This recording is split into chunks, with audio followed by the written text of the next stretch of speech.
Boa noite, gente. Tudo bem? Essa vai ser a nossa primeira aula do segundo bimestre. Como vocês podem ver, nesse semestre nós tivemos muitos feriados, então, de certa forma, esse conteúdo acabou se prolongando por mais tempo.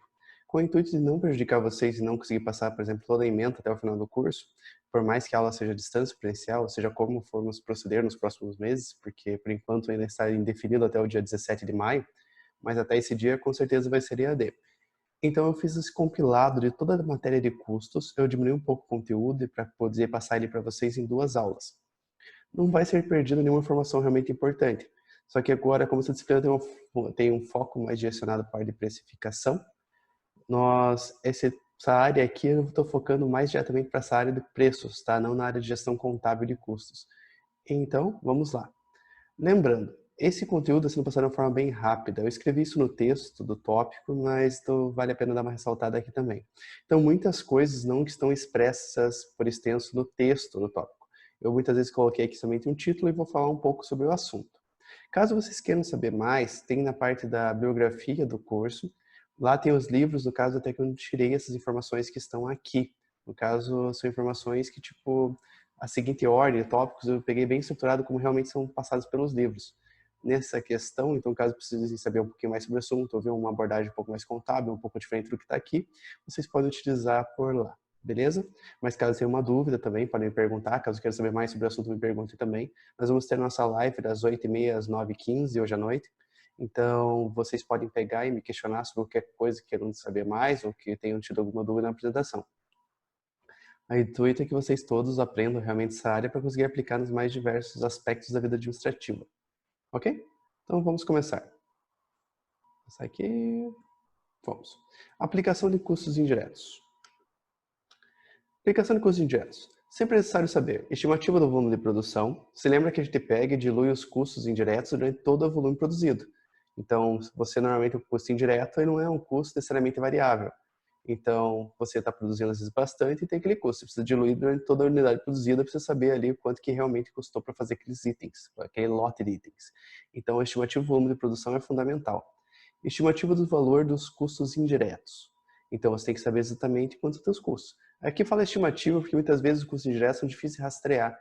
E aí vai ser difícil também saber alguns casos que realmente vale a pena ser tratado como custo, que você realmente jogar ali dentro do valor do produto. Então, essa estimativa é porque envolve um certo nível de incerteza, mas é importante você conseguir saber exatamente quanto, por exemplo, você vai gastar no teu lote. Se você, por exemplo, for ter a produção anual, você tem que ter uma estimativa de quanto você vai gastar no ano. Mas como foi dito, o custo indireto é necessariamente diretamente proporcional ao quanto você produz. Então é relativo o quanto vai ser. Mas ter uma margem aproximada, por exemplo, quanto foi gasto nos últimos períodos, nos últimos lotes, ou com produtos similares já ajuda bastante. Fixação de critérios de rateio e apropriação. Isso aqui é importante porque, assim, se você utilizar um critério de rateio, um critério de como vai aplicar esses custos indiretos, ou até mesmo em alguns casos, outros tipos de custos que possa ter ali na produção aos produtos, mas você for fazer essa alocação de uma forma ali que seja imprecisa e não siga um critério lógico, você não consegue pegar e passar corretamente os produtos, certo? Porque diversas vezes, digamos, em situações diferentes, você vai passar ou melhor, em situações similares, você vai pegar e distribuir esses custos indiretos de uma forma diferente aos produtos. Ou seja, você não vai ter uma maneira que seja concisa ali, que você consiga repetir e depois consiga comparar os resultados. Se você cada vez que for alocar os custos indiretos de produção aos produtos, você escolher um método diferente, cada vez você vai obter valores diferentes. É a mesma coisa que teve nos nossos critérios lá nos exercícios 5 e 6 do primeiro bimestre. A gente pegou e fez ali a apropriação de custos seguindo 3 metodologias diferentes, um utilizando rateio por base de material, outro por mão de obra e outro custo ABC. Então, vocês podem ver que obteve valores de atribuição do custo indireto bem diferentes uns dos outros. Se você imagina que cada vez que você produzir um lote e você utilizar um critério diferente, você vai obter valores diferentes, então você nunca vai saber exatamente quanto vai ter o custo. Às vezes você escolher um critério e seguir ele, tipo, como que se diz, você realmente, tipo, escolher ele, manter ele como certeza ali, você vai ter um resultado melhor, às vezes, comparativo, do que se você pegasse, às vezes, o melhor critério e ficasse alternando entre eles, entende? Eu falei ali outros tipos de custos de produção, na verdade, seriam outros tipos de gastos em geral. Às vezes, para alguma determinada empresa, pode ser vantajoso você colocar, às vezes, até uma despesa dentro ali do valor do teu produto. Então, isso é muito relativo ali de empresa para empresa, tá? O custo para se aplica nesse canto aqui é realmente o custo indireto. Seguindo. E os custos sazonais? Gente, isso aqui é um problema grave. Eu vou até passar o próximo slide aqui, porque ele tem uma ilustraçãozinha que vai ajudar a compreender melhor enquanto eu falo. As empresas nem sempre vão ter custos que vão ser, tipo, vão ocorrendo simultaneamente conforme a produção de produtos. Tá, mas que tipo de custo? O desse exemplo desse slide aqui, que não diz o que que é, seria, por exemplo, paradas programadas para manutenção. Se algum de vocês trabalha em fábrica, sabe dessa realidade. Isso é uma coisa que acontece na maior parte das indústrias, em empresas em geral, seja usina também aqui, no meu caso, no meu trabalho. As paradas programadas são períodos que a empresa escolhe de maneira para fazer as suas manutenções, de maneira que isso não afete a produtividade e os ganhos da empresa. Então, ela isola um determinado período no tempo, que às vezes é exigido até pelo próprio fornecedor, alguma coisa assim, periodicidade de equipamento, horas de operação. Tem vários critérios diferentes que podem ser utilizados para como fazer a tua parada programada, como agendar ela. Mas são períodos que a empresa vai parar e fazer manutenção. E são grandes manutenções, são extremamente caras. Só que para pensar. Dentro de uma empresa pode haver diversas manutenções diferentes, certo? Então pode haver gastos diferentes e pode ser bem caro. Como que você pega isso aqui, por exemplo, numa empresa que faz parada para manutenção a cada 2 anos? É difícil você conseguir alocar aos produtos, certo? Você faz uma parada a cada 2 anos, mas você produz todo ano. Como seria o jeito correto de fazer isso? Você pode pegar, digamos que você tem uma produção de 2 lotes anuais. Você produz, por exemplo, um lote no ano 2019 e um lote no ano 2020. Só que o ano 2020 tem parada. Então, como é que você faz para distribuir os custos dessa manutenção? Você pega, já que a parada ocorre em 2020, ela ocorre a cada 2 anos, você divide ela por 2. No caso, vai ficar meia parada para cada ano, certo? Com meia parada para cada ano, você pega esse valor dessa meia parada e distribui para o lote inteiro de 2019 e para o lote inteiro de 2020. Esse seria um jeito, tipo, bem superficial de fazer isso, porque não está envolvendo muitos critérios, eu não estou analisando empresa por empresa, mas estou falando somente de um caso aqui, totalmente, que é um exemplo. Se você fizer essa distribuição, você encontra uma maneira lógica e como você consegue pegar e distribuir um custo que ele é totalmente sazonal para todos os produtos dos lotes que foram produzidos durante 2 anos. Isso não é tão difícil de enxergar essa lógica de como se faz isso. O importante também é saber que certas situações às vezes fogem de uma matemática totalmente exata. Pode ter situações que paradas programadas, mantendo o mesmo exemplo, vão ocorrer a cada 2, 3, 4 anos. Então, às vezes, sem contar que podem ser paradas diferentes. Vocês que moram em Araucária ou quem mora mais próximo do SIC, já está acostumado a ver a Petrobras incendiar nossos céus ali constantemente. Vocês ouvem direto a Petrobras fazer parada de manutenção. Uma empresa daquele tamanho, uma planta daquele porte, para por diversas vezes em locais diferentes dentro dela mesmo, para fazer manutenções e equipamentos diferentes. Você pegar e alocar isso aos produtos que eles geram é difícil, não é uma lógica simples. Mas você pesquisando certinho, por exemplo, os prazos, a proporção, ou por exemplo, até mesmo se a parada é para um produto específico, digamos que uma área específica dentro da empresa que produz X produtos. Se tiver uma parada na produção desses itens, provavelmente esse custo deve ir para esses itens. Daí você tem que criar um critério de rateio para passar para eles. E isso distribuindo durante todo o tempo que leva o ciclo, digamos, para ser feita essa parada. Então podem ver que são com uma... Eu não sei se consigo explicar isso para vocês de uma maneira clara, mas são critérios que são complexos de ser escolhidos, mas você consegue encontrar mecanismos de como distribuir seus produtos. Certinho? Se tiverem alguma dúvida, se quiserem mais exemplo, o que quiserem, me questionem na live ou me mandem uma pergunta por direct ali no WhatsApp mesmo, que eu já respondo vocês. Certo? Vamos lá, gente. CIPs aplicados e CIPs reais. Custos indiretos de produção aplicados e reais. Que nem ali no caso, eu falei, por exemplo, digamos que está no ano 2019. A gente sabe que vai ter uma parada em 2020. A gente quer pegar e alocar esse custo da parada no ano 2019, nos produtos de 2019. Só que a gente não vai conseguir fazer isso perfeitamente, porque uma parada não é normalmente assim, você contrata uma empresa para fazer a parada para você e já contrata 2019, ó, vou pagar, sei lá, 1 milhão para essa empresa fazer uma parada em 2020. Envolve muitos gastos que são imprevisíveis, que vão ocorrer em volta, dando suporte para essa parada e tudo mais. Com essa geração de gastos que você não consegue prever, é muito difícil ter um gasto real que você consiga enxergar ali, um custo real. Então você tem que pegar e trabalhar com estimativa. Então, o princípio aplicado seria essa estimativa que você estaria utilizando para conseguir prever o quanto você vai gastar. Dessa forma, porque você vai produzir em 2019, vai comprar só em 2020, mas você vai vender produtos em 2019. Então, se você vai gastar já uma fatia deles já somente em 2020 e você está vendendo eles agora, você já tem que ganhar esse dinheiro para poder investir em 2020, certo? Digamos, para poder aplicar lá na parada em 2020. Dessa forma, você trabalha com estimativa. Só que, digamos, você pode tanto errar para baixo quanto para cima. Isso depende da tua zona de conforto e quanto você consegue jogar no teu produto ali para ganhar e ter lucro em cima dele. Só que, abordando esse mesmo ponto, você vai ter que chegar a um ponto que você vai conseguir confrontar o que você estimou com a tua realidade, certo? Então você vai pegar e vai fazer esse confronto. Aqui seria essa questão, o custo indireto de produção aplicado diante do real. Então você vai pegar e vai corrigir essa estimativa que você teve.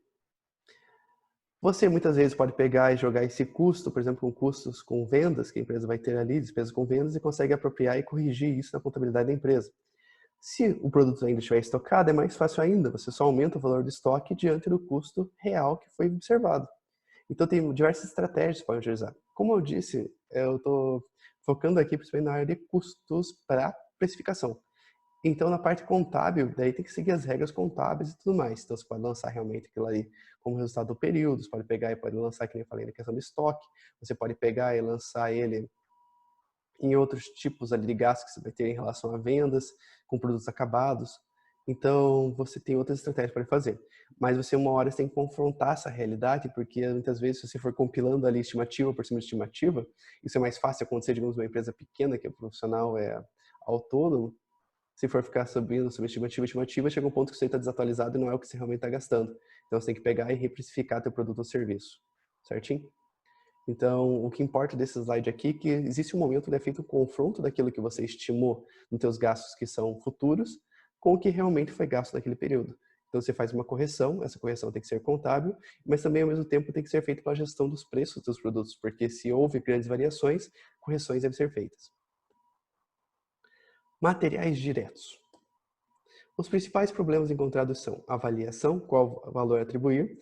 Isso aqui envolve várias questões, por exemplo, você comprou matéria-prima em períodos diferentes, muitas vezes você vai pagar preços diferentes para essa matéria-prima. Isso varia de acordo com uma série de razões mercadológicas que nós vamos tratar mais lá para frente. Mas, enfim, é difícil você saber exatamente o que fazer. Digamos, logicamente, o que você faria? Tiraria uma média de todos os produtos que você tem em estoque e vai aplicar? Você faria um estoque móvel, por exemplo, conforme os produtos antigos forem acabando, você vai utilizando somente os novos para verificar? Isso aqui, digamos, para fazer a gestão dos preços e a formação dos preços, é complexo de como você vai escolher esse critério. Contabilmente, tem aquele que é aceito pelo fisco, então você vai escolher dessa forma. Você pode utilizar esse ou não para fazer a gestão dos seus preços. Controle, compra, movimentação, armazenamento, toda essa questão também pode envolver uma série de perdas e outros problemas de aproveitamento que você, tendo um bom controle, você consegue gerenciar melhor. Mas é difícil achar o ponto ideal de fazer esse controle. Assim como o próximo tópico, a programação. Quando e quanto comprar. Porque assim, você pode comprar bastante e economizar na escala, no valor que está pagando e ganhar um desconto por isso, mas você pode gastar maior com o armazenamento desse material. Digamos que seja um material não perecível, um material perfeito, que não estrague, que possa ser armazenado em qualquer lugar, faça armazenamento. Nessa situação, seria mais fácil condicionar ele em qualquer lugar. Mas se for um material perecível, se você não produzir, não conseguir vender aquilo que você planeja, você perde. Então, praticamente, aquele desconto não valeu a pena. Você pode utilizar uma área útil da empresa, que poderia ser utilizada para outras coisas, mas você está pegando e perdendo ela, armazenando material que você não utilizou ainda para produzir. Então, isso aqui é uma área muito relativa à gestão de estoques. E essa programação do ideal de quando você comprar e quanto você comprar, existem fórmulas matemáticas para você conseguir enxergar esse potencial. Caso algum de vocês queira saber mais sobre esse assunto, me manda ali um WhatsApp ou uma mensagem que eu te mando certinho que tipo de cálculo que é utilizado, metodologias e afins. E eu te dar uma explicação maior. Mas como esse aqui não é o foco, essa área logística que não faz necessariamente parte dessa disciplina, fica para um saiba mais caso alguém realmente queira se interesse pelo assunto. O que entrega o valor dos materiais? Todos os gastos ocorridos para a colocação do ativo em condições de uso e em condições de venda. Isso aqui foi falado no primeiro bimestre, não me lembro exatamente qual aula, mas essa questão do que integra ali o valor dos produtos. Lembram disso? Então, para os materiais, é praticamente a mesma coisa. Só que o que adiciona aqui é essa questão.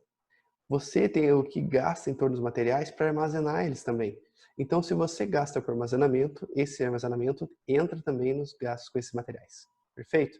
Então, tudo que existe para o transporte da matéria-prima, seja para o armazenamento da matéria-prima, tudo que está envolvendo ali, como envolve antes do produto estar exposto à venda, esses materiais ali, tudo que dá suporte para utilizar esses materiais tem que ser contabilizado também como material. Dois tipos de descontos diferentes, que são aqui nesse mesmo slide também. Desconto financeiro, redução do valor desembolsado em função de pagamentos antecipados. Então a empresa, por exemplo, está fazendo, digamos, um parcelamento e ela vai adiantando parcelas ali para ganhar um desconto. Vocês já tiveram matemática financeira, então vocês provavelmente já viram a questão do desconto financeiro. Já sabe, já. Tem dois tipos de desconto financeiro, é bem parecido com a questão simples e composto dos juros também, mas enfim. Esse desconto, que é aquele que você está adiantando o valor que deveria ser pago posteriormente e recebe um desconto por causa disso, chama desconto financeiro, certo? Esse desconto, ele entra com outras receitas da empresa. Então, ele realmente ganha como se fosse um ganho de capital, porque você investiu um dinheiro para adiantar uma obrigação que você tinha no futuro. O desconto comercial, que é o que aqui afeta diretamente nossos custos, é o desconto que funciona da seguinte forma aqui. São aqueles contratados no ato da compra, como em função da quantidade adquirida, por exemplo.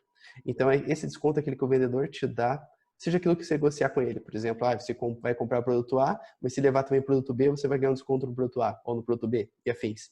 Essas negociações que são feitas comercialmente é chamado desconto comercial.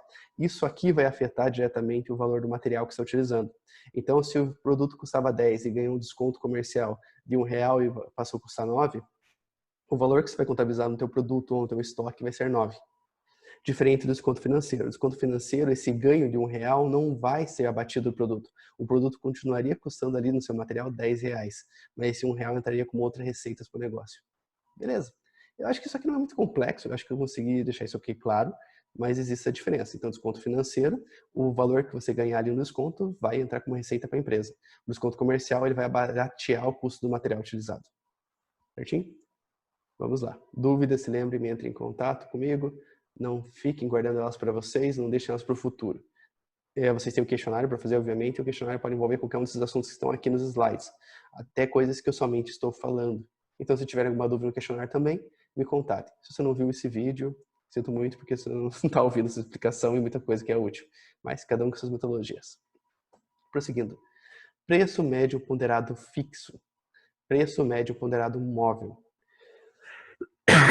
Desculpa aí, gente, só tomar uma aguinha aqui porque a garganta ficou seca. Preço médio ponderado fixo. Qual que é o critério utilizado para isso aqui? Quando eu explicar os dois tipos de preço médio, vai ficar mais claro ambos, tá? Mas eu vou explicar um de cada vez porque não tem outro jeito de ser feito. O preço médio ponderado móvel, quer dizer, o preço médio ponderado fixo, você tem uma média, digamos, que cobre um prazo que vai ser calculada a matéria-prima que foi comprada nesse período. Então, por exemplo, eu lote de 1 ano e eu estou tentando descobrir o quanto que custou a produção acabada dessa matéria-prima. Então, eu pego dessa matéria-prima, desse produto, com base na matéria-prima. Desculpa, gente, estou sofrendo com rinite já faz alguns dias já, isso me deixa meio leso. E até minha voz é também esquisita, mas enfim. Eu não vou cortar essa parte do vídeo mesmo, porque eu estou tentando gravar num único take, então vamos manter assim. O preço médio ponderado fixo, ele calcula, por exemplo, ele é utilizado para calcular o custo de uma produção acabada num determinado período. Então, por exemplo, assim, em 1 ano, você comprou matéria-prima por 5 mil, comprou matéria-prima por 6 mil, por 7 mil, e eu quero saber exatamente o quanto a média que custou para fazer um produto. Então, eu tiro uma média desse período, de todo o que eu gastei nesse período de tempo, e coloco o preço dessa matéria-prima aqui, esse material direto, como sendo o valor dessa média. Então, eu peguei um período inteiro e utilizei a média desses valores desses materiais para alocar ele no produto para saber o quanto custou para fazer ele. O preço médio ponderado móvel, a diferença é que ele não ocorre por um período específico, ele vai correndo continuamente. Então, por exemplo, eu tenho matéria-prima que eu comprei, sei lá, por 5 mil, matéria-prima que eu comprei por 10 mil, matéria-prima que eu comprei por 15 mil. E eu vou consumindo essa matéria-prima, utilizando o critério, por exemplo, do primeiro a entrar, primeiro a sair, que é o que eu vou explicar ali abaixo. Você já viu esse conceito provavelmente em contabilidade, também deve ter visto em outras áreas que envolvem com outros professores que dão umas matérias de produção e logística também. Mas se não tiver, de qualquer forma, daqui a pouco eu vou dar uma revisada nisso aqui. Mas conforme você for consumindo a matéria-prima, digamos, mais antiga, o valor dela vai diminuindo diante do total. Então, constantemente, esse valor dessa média vai sendo atualizado, porque você precisa ter um valor da média da matéria-prima que você tem agora. Então, conforme o material, digamos assim, que ele foi mais barato ali, for saindo, que digamos foi o primeiro que você comprou lá atrás, sem inflação, sem nada assim, o valor da tua média vai subindo, porque o valor mais barato está saindo e está ficando somente os valores mais caros. Conforme isso vai aumentando essa situação, o valor dos produtos mais antigos vai saindo completamente, vai chegando novas matérias-primas que você vai comprando, e essa média vai mudando, porque constantemente você tem um valor médio da matéria-prima que você tem em estoque agora. E você utiliza esse valor da matéria-prima média para calcular o seu produto continuamente. O valor dele vai variar conforme o período. Podem ver que isso aqui é, obviamente, muito mais útil para a empresa do que o ponderado fixo. O ponderado fixo ele serve mais pontualmente para uma aplicação ou outra, porque você quer saber realmente quanto custou um produto naquele ano. Mas o preço médio ponderado móvel, assim como o PEPs aqui embaixo, eles estão em negrito, porque eles são o que é realmente aceito pelo fisco, seja no Brasil, seja no mundo. É uma contabilidade mundial isso aqui. Internacional, não é mundial, né? PEPs. Primeiro a entrar, primeiro a sair. Então, nesse critério que a gente viu a questão dali, nós vamos contabilizar o custo dos produtos sempre pela matéria-prima mais antiga, e conforme ela vai acabando, vai virando mais antiga e vai indo pela mais antiga sempre. Então, os primeiros a entrarem sempre vão ser aqueles primeiros que vão sair do nosso controle de estoque de matéria-prima, certo? E o último a entrar, primeiro a sair, seria o contrário disso. Então, você pega a última matéria-prima que entrou, vai consumindo ela e utiliza ela, o gasto dela, e digamos o valor dela, para contabilizar o valor do teu estoque e do teu produto acabado. Daí, conforme ela vai acabando, você vai indo para as antigas. Qual que é o problema disso aqui? É óbvio, porque tipo, você constantemente está comprando, então, tecnicamente, os valores antigos nunca vão sair descendo. Somente os valores novos que vão ser utilizados para precificar. Então, tem matéria-prima que às vezes você já comprou mais barata e ainda assim ela não foi utilizada em fazer cálculo nenhum, praticamente. Esse é o erro. Sem contar que, se você utilizar, digamos aqui, o preço médio ponderado fixo e o EPS permite que você faça algumas gambiarra para valorizar teu estoque e o ativo da empresa. Sim, isso é possível e é bem sacanagem, mas tipo, é possível ser feito. Você consegue valorizar o ativo da tua empresa e consegue, digamos, adulterar vários indicadores financeiros que a empresa tem. Então, por isso que é fundamental utilizar somente esses centrais, o preço médio ponderado móvel e o primeiro a entrar, primeiro a sair. Então, os preços mais antigos constantemente vão sendo atualizados, porque você vai comprando mais matéria-prima, e os antigos vão desaparecendo do teu controle, ficando somente cada vez os mais novos. E o preço médio ponderado móvel significa também que você está atualizando essa média que está sendo utilizada. Então, por isso que somente os dois são utilizados. Eles evitam uma série de fraudes. Pense, por exemplo, que se fosse utilizar somente o valor do teu estoque atual, se isso fosse possível, você poderia ter comprado um monte de matéria-prima no passado, escolher um fornecedor caro atualmente de propósito e, teoricamente, ele afetaria o valor das matérias-primas antigas. Isso pode ser utilizado para valorizar teu estoque, pode ser utilizado para aumentar teu ativo e tem várias outras estratégias que podem ser utilizadas. Eu não vou ensinar como vocês gambiarras exatamente, mas tipo, existem. Prosseguindo. Perdas normais e perdas anormais. Isso aqui, da gestão de materiais, afeta da seguinte maneira. Se você perde, digamos, material sem conseguir prever essa perda, por exemplo, realmente, aquele exemplo clássico de pegou fogo ou foi roubado, é uma perda normal, então você não precisa contabilizar isso aqui como custo, é realmente uma perda.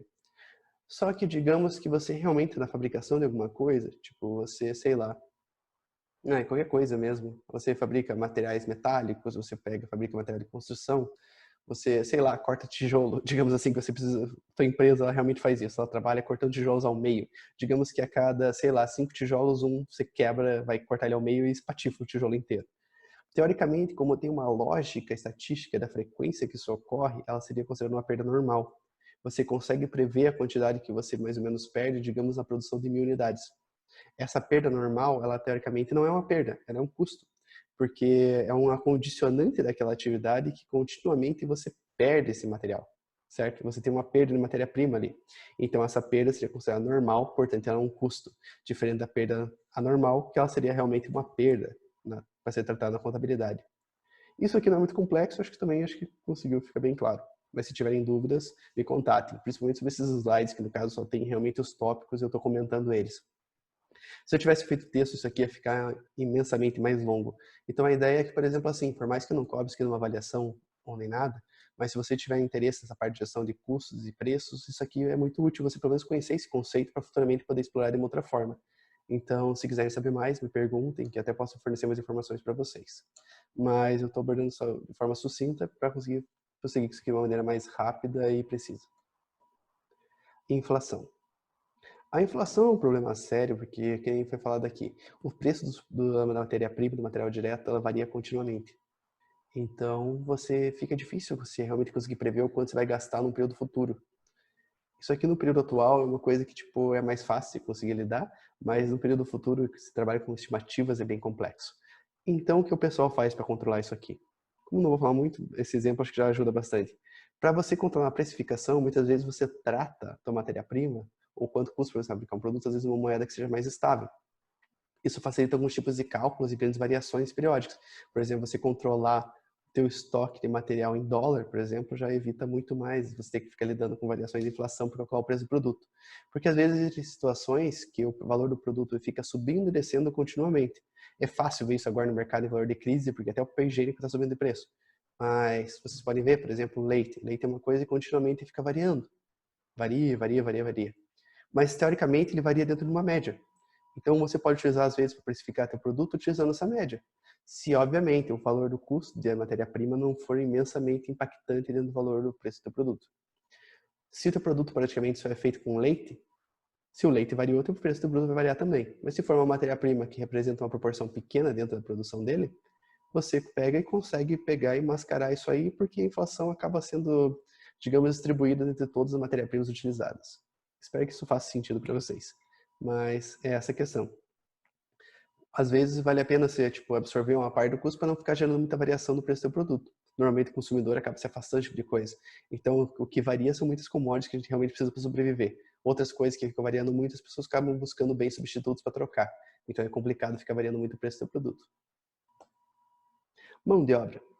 O que está em azul, tá? São tópicos que eu estou comentando que estão dentro dos tópicos que estão separados por slides com letrinha em verde. Espero que isso fique claro, assim, tem que ficar instintivo, mas se não ficou, tá aqui isso, aplicativo. Vamos lá. Mão de obra direta e mão de obra indireta. Mão de obra direta são aqueles funcionários que estão lidando diretamente com a produção ou prestação do serviço. Então, são quem realmente está fabricando alguma coisa ou prestando serviço diretamente. Já a mão de obra indireta, vendo a questão do custo, seriam as pessoas que estão mais relacionadas à parte de supervisão ou estão muito distribuídas entre todos os tipos de produções diferentes que existem na mesma empresa. Então, eles são compartilhados entre as linhas de produção e a fabricação ou prestação de serviço. Perfeito? Isso aqui já foi falado algumas vezes, já a distinção de uma coisa ou de outra, e foi dado exemplos. Eu acredito que não esteja mais grandes dúvidas em relação a isso. Então, o que é direto é o que está diretamente relacionado ao produto. Indireto é aquilo que dá uma função que seria mais relacionada ao suporte, ela seria uma função que é estratégica, é vital, obviamente, mas ela não consegue ser diretamente alocada, porque ela está normalmente mais distribuída entre mais uma produção diferente. Beleza? Seguindo. Mão de obra direta, custo fixo ou variável. Isso aqui varia de país para país. Isso aqui é fácil dar exemplo também. Por exemplo, no Brasil, normalmente a mão de obra direta seria um custo fixo, porque o Brasil garante que as pessoas ganham um salário, pelo menos um valor lá X, baseado estatisticamente nas horas que elas trabalharam no mês, com uma média. Então, por exemplo, as pessoas em média ganham 200 horas mensais, certo? Então, sempre, apesar da pessoa às vezes não ter, deixa eu só me ajustar aqui na câmera, que está me incomodando. Apesar das pessoas às vezes não terem trabalhado todas aquelas horas no mês, elas ainda assim vão receber aquele valor de salário cheio. Diferente dos países, como por exemplo Canadá e Japão, que as pessoas recebem por hora.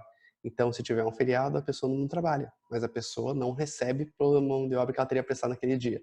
Então, realmente, o salário dela diminui com excesso de feriados. Nesse caso, fica muito mais fácil transformar o custo da mão de obra em variável, porque você sabe, conforme aquela pessoa está trabalhando naquele local, ela está gerando aqueles bens, seja produtos, ali, ou serviço, seja o que ela está gerando, então, você consegue saber o quanto você pagou para ela por hora e o quanto ela está gerando por hora. Isso fica mais factível e mais fácil de ser analisado. Então, isso aqui varia muito país para país. Mas, obviamente, quanto mais fácil você conseguir transformar a mão de obra ali direta em variável, melhor é você para precificar o teu produto ou serviço. Você vai ter um valor mais realista de quanto ele custa para ser feito. Perfeito? Seguimos. O que integra o custo de mão de obra direta? Tudo. Tudo que o funcionário gasta, digamos assim, para ter funcionário ali, tudo que a empresa gasta para ter funcionário ali, vai ser contabilizado como custo de mão de obra direta. Então, todos os encargos, férias, bônus, tudo que o funcionário ganhar vai entrar ali, seja vale, seja o que for, certo? Então, tudo compõe. Se a empresa está pagando por aquilo, tudo vai compor. Algumas outras questões podem ser vistas às vezes como despesas em determinadas situações, como por exemplo transporte de funcionários, ter um refeitório da empresa, isso aqui começa a ficar muito relativo. Às vezes você pode tratar aquilo como despesa, não como custo, dependendo da forma como está distribuído. Mas isso, obviamente, varia de empresa para empresa. Então, é complexo. Uma coisa só que vale a pena voltar, que eu acabei não falando no slide anterior, é que a tendência é que tenha cada vez menos mão de obra direta e cada vez mais indireta. Então, empresas, conforme elas vão se automatizando, vai tendo mais funcionários fazendo uma espécie de supervisão de equipamentos do que realmente atuando com a fabricação direta. Então, eles atuam entre diversas fabricações diferentes. Então, isso vai deixando a mão de obra indireta, beleza? Então, a modernidade tende a trazer cada vez mais mão de obra indireta e menos direta. Exceto em serviços gourmet, coisas gourmet, assim, que são feitas para, tipo, realmente ter uma experiência mais diferenciada, elas tendem a ser mais manuais. Então, uma certa área do mercado acaba rumo ao que seria indireto e alguns pequenos nichos ali, alguns pequenos nichos vão se tornando cada vez mais diretos. Porque as pessoas buscam por valores distintos e isso é relativo e é cíclico e é complexo de ser previsto e acontece. Sei lá, experiências diferentes, as pessoas têm que gastar dinheiro e ter coisas novas, né, porque senão se sentem motivados. É a vida. Então tá, certinho. Tempo não produtivo de mão de obra direta e horas extras. Isso aqui é muito relativo de como você vai tratar essas questões. Por exemplo, assim, eu tenho um funcionário e eu preciso fazer ele fazer treinamento. Para não atrapalhar a produção, eu faço fazer treinamento no sábado. Ele não trabalha no sábado. Então, o sábado vai ser horas extras que eu vou ter que pagar para ele. Só que isso aqui está sendo feito por um treinamento que às vezes é alguma questão que não está diretamente relacionada com a necessidade da fabricação. E sim é uma questão, às vezes, uma obrigação legal. Então, por exemplo, nesse caso eu poderia lançar como uma despesa, ou poderia lançar como um custo indireto. Ele é relativo, não é fácil de ser alocado, digamos, diante de um único produto. Então, se uma pessoa presta mais um serviço, e ela faz digamos, presta mais uma atividade da empresa, e ela pega e faz um treinamento com um produto em específico, você consegue alocar isso como um custo direto para aquele produto. Se for um curso que afeta a produção de mais um produto, você consegue tratar como custo indireto e alocar em diferentes produtos. E se for ali um curso que não afeta a produção de nada, pode ser tratado como despesa. Então essas questões relacionadas à hora extra dependem muito do que está sendo aplicado. Muitas vezes, se for para a produção de um item específico, você pode alocar diretamente como uma mão de obra direta ali dentro. Certinho? Isso aqui, essas questões envolvendo o custo e como você vai alocar, quando você está mexendo com a contabilidade, tem muitas regras rígidas que a empresa tem que seguir para chegar e ter lá a contabilização, por exemplo, do estoque da empresa, quanto ele vale. Mas se você for fazer a questão de gestão de preços, isso aqui é muito mais complexo, porque ele é muito aberto. Então você tem que encontrar a maneira mais eficiente de conseguir realmente chegar ao quanto custa fabricar uma unidade de um produto ou a prestação de um serviço. Então você tem que trabalhar aqui muito com lógica, e às vezes a lógica não é uma ciência totalmente exata, ela utiliza parâmetros exatos, mas é relativo, então pode variar muito de uma situação para outra situação. Então isso aqui é mais uma questão realmente de bom senso do que uma questão de, tipo, existir uma técnica perfeita.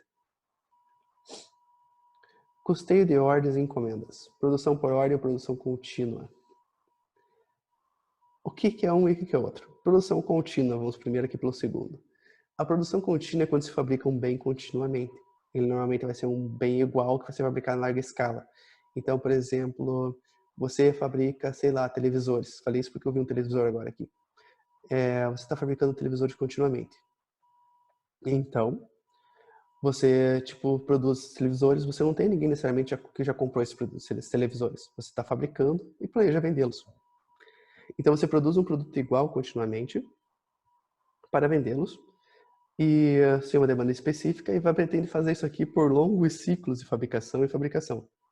Isso aqui é produção contínua. É a produção de qualquer bem que seja produzido em larga escala, que é algum, tipo, seja revendido no varejo e assim por diante. Tudo, seja pasta de dente, móveis, eletrônicos, tudo isso aqui seria uma produção contínua. Você vê diversos bens sendo fabricados continuamente, sem um público-alvo, sem um cliente específico. Obviamente tem um público-alvo a ser atingido ali, mas você pode atingir qualquer outra pessoa. Não tem alguém que já previamente contratou isso de você, certo? Produção por ordem seria uma produção por encomenda. Então você não fabrica independente digamos, da tua demanda real. Porque a produção por ordem, você vai ter uma encomenda, já vai ser contratado para prestar ela e você presta, entrega esse produto ou serviço conforme o cliente ordenou. Então aqui existem algumas diferenças, por exemplo assim, você vai produzir um prédio, é uma produção por ordem, certo? Você produzir um prédio, nenhum prédio normalmente você vai produzir vai ser igual, tirando algumas questões aí que existe uma produção em escala de imóveis, como Minha Casa Minha Vida da vida, mas cada prédio é diferente um do outro, então cada obra, cada projeto vai gerar gastos diferentes. Então a produção por ordem ela é muito mais mutável e varia de situação para situação. É muito difícil em se conseguir prever isso aqui, porque como cada um é diferente, você consegue trabalhar com muitas estimativas, mas muitas vezes podem haver grandes variações. Então o grande diferencial da produção por ordem é que ela normalmente atua por forma de encomenda. Então a empresa ou cliente, seja ele físico ou pessoa jurídica, vai encomendar de uma outra empresa a produção de algo ou a prestação de um serviço, que normalmente vai ser muito mais personalizado. Construção de um prédio, realmente, acho que tipo, é o melhor exemplo para isso, porque se fica imaginando uma obra, uma produção por ordem no sentido dessa parte imobiliária, pode demorar questão de anos para ser executado. Então é muito difícil você conseguir prever seus gastos por anos, porque tem a variação do preço de material, variação de preço de mão de obra, pode acontecer um Covid aí prejudicar tudo no meio do caminho, pode acontecer alterações climáticas também que afetam o tempo de produção. Então é muito relativo, certo? Então, produções por ordem são produções que são atípicas, elas não são feitas de forma assim, tipo, em série, elas são feitas realmente por encomenda e cada praticamente a produção que você for fazer, ou entrega ou prestação vai ser única. Diferente da produção contínua que você produz itens em larga escala e para vender a esmo, conforme for sendo a venda. Às vezes vai fazer promoção, vai vender para um público diferente, dependendo do ciclo do tempo e assim vai variando. Certo? Espero ter conseguido deixar claro isso aqui. Caso tenha alguma dúvida, seja no questionário, quando estiver respondendo as questões que só estão nesses quadros com letras em azuis, ou caso vocês queiram mais informações também, não hesitem em entrar em contato comigo. Produção conjunta. Esse aqui é um tópico bem divertido, se não me engano, será que é o último tópico dessa aula? Vamos ver aqui. Produção conjunta. Existem situações que uma empresa fabricando uma coisa acaba gerando mais um produto, certo? Vamos só ler esses exemplos aqui para ficar mais claro para vocês. Deixa eu mover minha tela, que ela está em cima do texto, mas acho que para vocês ela parece meio fixa na tela. Não vai fazer diferença. Subprodutos. Nascem de forma normal durante o processo de produção, mas devido ao seu valor irrisório não são tratados propriamente como produtos. Sua receita é tratada como redução de custos. Então, digamos que nós temos uma empresa que fabrica móveis de madeira rústica e ela utiliza a serra para fabricar essas madeiras e durante a produção desses móveis é gerado serragem. A serragem tem um valor irrisório perto do móvel, acho que todo mundo concorda com isso. Mas essa serragem pode ter um mercado específico que utiliza para fabricar outra coisa. Então pode ter alguém que compra essa serragem de você, mas por um valor baixíssimo. Você só vende porque precisa se livrar daquilo. Então, essa serragem vai entrar com uma redução de custos dos produtos. Você vendeu ela, mas você consegue, digamos, recuperar parte do valor gasto naquela matéria-prima, que é por meio da venda da serragem. Então, ela vai ser tratada contabilmente, dentro da gestão de custos, como uma redução de custos dos produtos. Sucatas não surgem de forma normal ou constante, nem têm seu valor facilmente calculado, sendo vendidos esporadicamente. Sua receita é tratada como outras receitas operacionais. A grande diferença entre sucata e subproduto é que sucata ela não surge de uma forma normal ou constante. Ela pode ocorrer de uma forma ali esporádica. Às vezes vai acontecer de você, digamos, estar cortando uma peça de ferro, cortou errado, perdeu aquela peça, não tem como se recuperar ela. Você vai vender ela por quilo. Então ela virou sucata. Mas foi um erro, foi uma situação que você perdeu ali e não tinha uma certa lógica do porquê você perdeu aquilo naquele momento. Você não conseguiria prever aquilo. Então vai se acumulando aos poucos esse material e futuramente você leiloa, vende, faz o que você quiser com ela. Então você vai vender ela como sucata. A venda de sucata da empresa, seja sucata que foi realmente gasta, gerada na produção, ou seja sucata de imóveis ou outros bens como veículos, até outras coisas, vai entrar na empresa com outras receitas operacionais. Então a empresa pegou, caso outras receitas, que é um termo melhor para ser utilizado aqui. Você pegou e vendeu todo aquele material ciclicamente, você pode vender a cada uma vez por ano, a cada 2 anos, conforme você realmente for acumulando uma quantidade que vale a pena para ser vendida, e você vendeu. Isso aí vai entrar como outros receitas para a empresa. Então a diferença entre subproduto é que ele nasce de uma forma constante, você constantemente está gerando ele conforme está gerando o produto. Se não gera produto, você não gera ele. Já a sucata ela é muito mais aberta do que ela pode ser feita, mas uma característica importante é que ela não é gerada continuamente. Então ela pode ocorrer na produção, mas de uma forma muito mais imprevisível. E normalmente, obviamente, é em baixa quantidade. O último deles, que vai fazer vocês se confundirem ainda mais com esses dois, é o coproduto. O coproduto é lindo e é complexo demais de ser lidado, por isso que ele envolve muito mais biografia sobre ele. Mas vamos ver aqui o que é o coproduto. São os próprios produtos principais da empresa, mas são chamados assim devido ao fato de serem originados de uma mesma matéria-prima. Para a correta atribuição de custos e valores, podem ser usadas algumas técnicas. Primeiramente, que estou explicando. Então, esses são produtos que são gerados com base na mesma matéria-prima.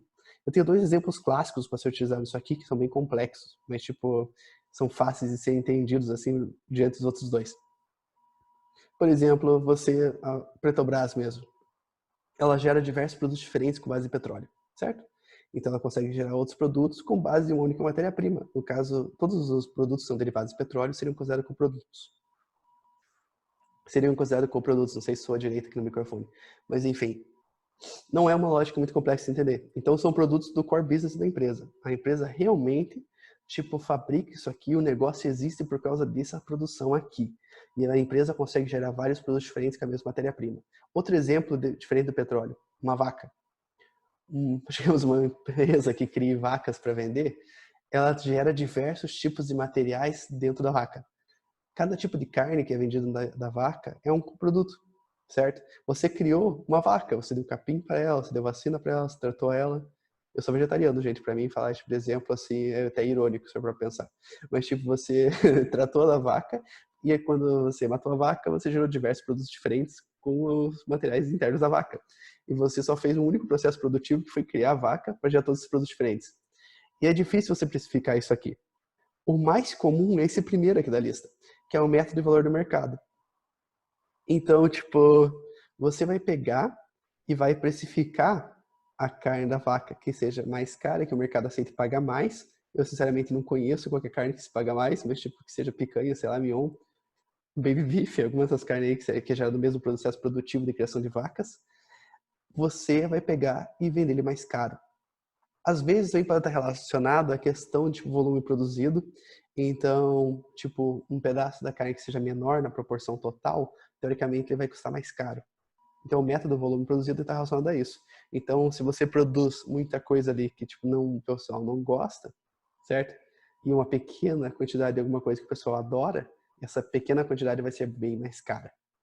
Então, o volume produzido também pode afetar. E o último aqui que é interessante, que é o método das ponderações. Grau de dificuldade de produção, importância, facilidade de venda.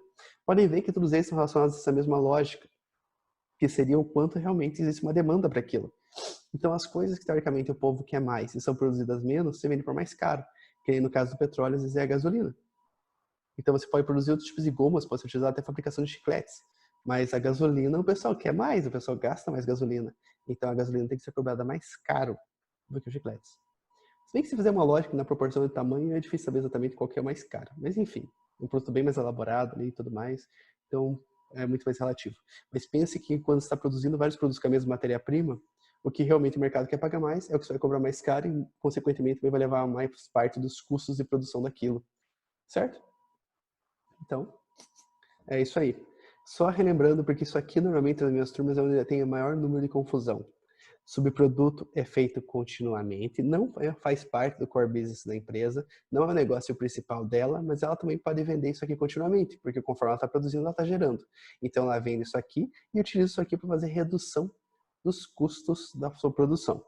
Então ela gera continuamente e vende e é tratada como redução de custos, porque o valor disso aqui é baixo. Sucata não surge de uma forma normal ou constante. É difícil prever quando ela surge, mas ela vai se acumulando com o passar do tempo. Como isso, ela também não faz parte do core business da empresa, tá? Detalhe importante de ser deixado. E quando ela é vendida, seja por leilão, ou seja o tipo de venda, ou até reaproveitada ali, vai entrar com outras receitas da empresa. Certinho? E coprodutos. Eles fazem parte do core business. Essa é a grande diferença. Porque você pode confundir muito facilmente sobre produto e coproduto. Mas pense que o co está no mesmo nível e o sub está embaixo. Então, o subproduto ele é gerado continuamente também, com base na mesma matéria-prima, mas o valor de mercado é muito baixo. A empresa não começaria a existir se fosse só para trabalhar com ele. Diferente do coproduto, que às vezes a empresa pode escolher um ramo da coprodução ali e atuar fortemente nele. Beleza? Então, o coproduto é aquilo que é fabricado juntamente da mesma matéria-prima, o subproduto é aquilo que é gerado continuamente, mas tem um valor meio irrisório, então é tratado como apenas redução de custo, e a sucata ela tem uma produção involuntária, anormal e difícil de conseguir prever, e é tratada como outras receitas. Esse é o esquema para decorar os três. Então, gente, essa foi a aula de hoje. Eu espero que tenha conseguido deixar claro esses conceitos para vocês, porque eu praticamente, tipo, disparei contra vocês vários conceitos diferentes, seguidos, assim. Mas o que é importante aqui não é vocês decorarem todos eles e saberem exatamente como todos eles, o que eles são, tipo, um por um. Isso aqui é mais se for realmente útil para vocês em determinadas áreas da vida. Porque é interessante ver essas tratativas, porque você não consegue realmente fazer uma prestação de serviço, criar uma empresa sem conseguir adequadamente justificar o teu produto ali. Essa palavra justificar, eu não sei se ela existe, mas eu acabei de usar, enfim. Você realmente conseguir localizar todos os custos, saber como tratar eles e tudo mais é fundamental para que você consiga gerar um produto ou prestar um serviço e conseguir obter lucro dele. E conseguir fazer isso de forma competitiva. E a gestão disso ao longo do tempo é mais difícil ainda. Uma empresa saber o que ela tem que modificar no produto ou no serviço para conseguir atender as necessidades dos clientes, mas reduzindo drasticamente seu custo para ser mais eficiente, também é muito difícil. Agora que acabou o vídeo, eu peço para vocês fazerem os exercícios que estão aqui embaixo. E tem o chat também, caso tenha alguma dúvida. E às 8h30 eu entrarei em live com vocês. Beleza? Para tirar dúvidas, podem questionar questões sobre a prova também. Se eu errei alguma questão na nota de vocês, porque, gente, esse semestre eu estou com muitas turmas e tudo mais, e é muito mais fácil assim fazer o que tipo de erro, ainda mais com esse distanciamento que o IAD provocou e tudo mais. Então, se tiverem qualquer coisa que queiram questionar, ou até mesmo que informe melhor vocês e tudo mais, me mandem um WhatsApp ali ou me perguntem na live de hoje que eu estarei respondendo vocês prontamente, certinho? Um abraço, meus queridos, se cuidem, juízo. Aqueles que não foram participar da live comigo, bom fim de semana e até breve. Tchau, tchau.